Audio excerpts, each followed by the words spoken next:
I don't know if I'm frame right now. Alright, there we go.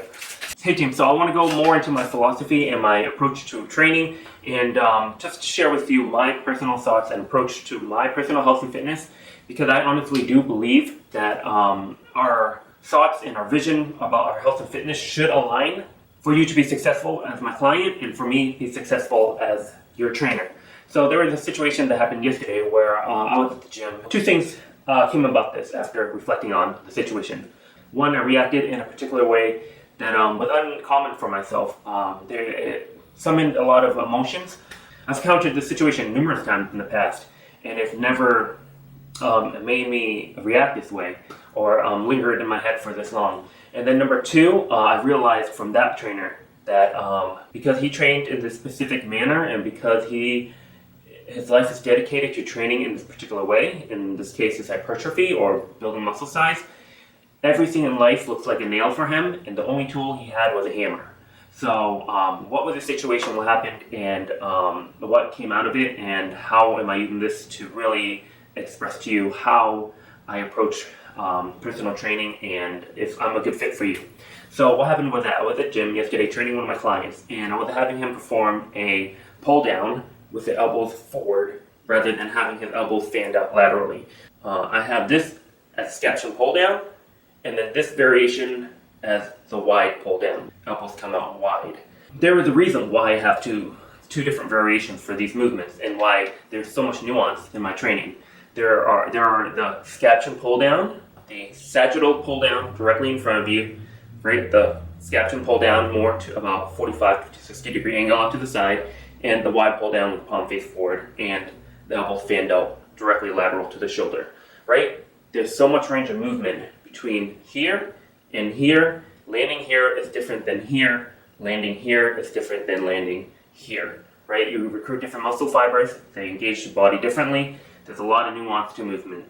So why did I have him perform the scapula pull down? He's a newer trainee, and from this position with his shoulder, 0 to 60 degree angle, these are the safest positions for your rotator cuffs, right? If you're constantly feeling this nagging sensation in your traps, most people can't differentiate that between the traps and the supraspinatus, which is right behind it. And that supraspinatus is a rotator cuff that, for most people, is very tight, and they need to spend some time foam rolling and releasing it before they can do wide movements safely.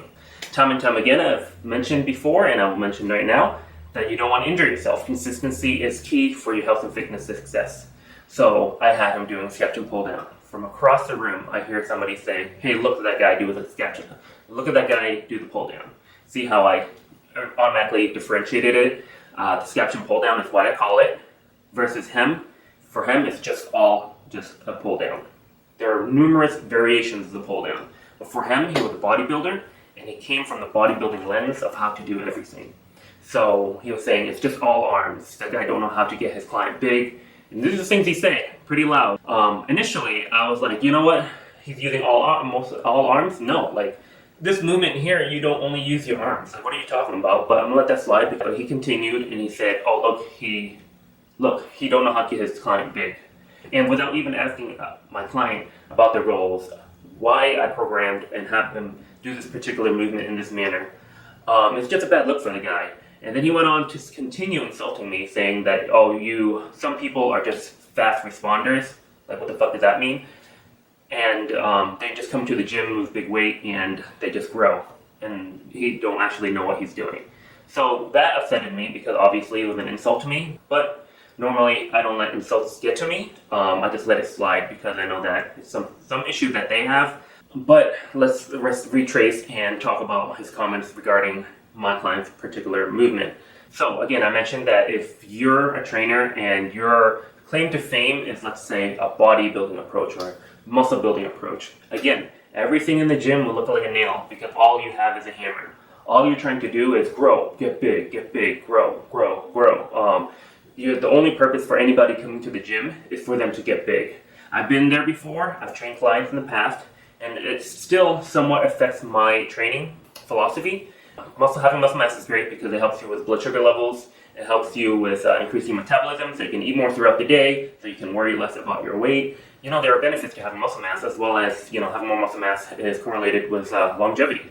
So I always preach, hey, more muscle mass is better, but this guy, again, is a bodybuilder, and yeah, everything was a nail to him. He was just only had a hammer, and it was quite an eye-opener, being like, oh my god, what am I doing in the gym from my point of view that I'm kind of funneling my clients towards? Why am I training my clients in this particular manner? Do they resonate with my message? Do they want to achieve their, like, my goals? So that took some self-reflecting there. So what's the other piece that I mentioned?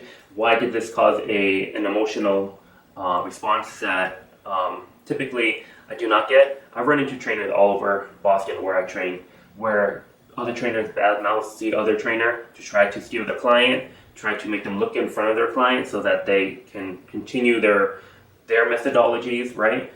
I've encountered this dozens of times. Okay, not even exaggerating. Every trainer I run into, and I've done in the past, like, unfortunately, because my client would ask me about, hey, what do you think about that trainer's methodologies? And of course, I would disagree with their methodologies. So I'll be honest with my client, but going out of your way and just kind of like mouthing it to kind of make the other person or trainer look bad is completely unprofessional in my eyes, because you don't know their goals. So why did this produce such an emotional response? And I realized it's because bodybuilding or hypertrophy programs are stupidly easy to achieve, and yet this guy just think that his heads are like, he thinks this is like the most difficult thing in the world to achieve. Reflecting on that piece, I want you to move well. I want you, which is why I stop my clients all the time. Like, no, if you feel pain, if you feel tension in the wrong muscles, if you feel tension in your traps, if you feel tension in your knees, dominantly in your quads, and you're not feeling your glutes engaged, that you need to stop and we need to go back and fix these issues. There's a reason why I say that. Is because I care more about your quality of movement, your well-being for long-term success, rather than just having you look nice, look big, look good. If you're just looking for that from me and my services, no, I will confess that I'm not the best trainer for you in that situation. You'll probably be better with somebody like this who will help you just, again, build muscle mass. After I reflected, made me realize that that's a piece of my training that is very important to me. If what I said didn't resonate with you, then it may be a good time to just chat with me, and I'll be honest with you if I'm a good fit for what you're looking for in your trainer. It takes so much for you to be successful in your health and fitness, right? Personal trainer doesn't just need the knowledge to have you be successful. Again, sometimes they're very arrogant and they don't think about the nuances of health and fitness, and yet they're successful. It's because not everyone is looking for the same goal. They're not looking for the nuance. They're not looking for like the details in health and fitness.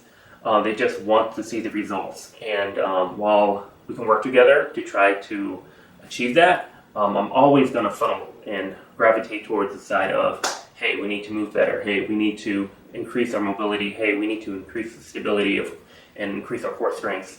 And overall, we just need to move and feel better versus just looking good and feeling like crap and moving like crap. So I hope this video shared with you a little bit of insight on my philosophy to my approach of health and fitness. Ultimately, me sharing my view on health and fitness will help you find the trainer that you need. You need to take a step back and think about why we want to engage in this health and fitness game, because we don't want to climb the ladder and at the end of it, and now we're at like 299 pounds of pure muscle competing at Mr. Olympia and just got lost along the way. Of course, that is success for many people, but again, was that your idea of success? Do you want to compete in Mr. Olympia?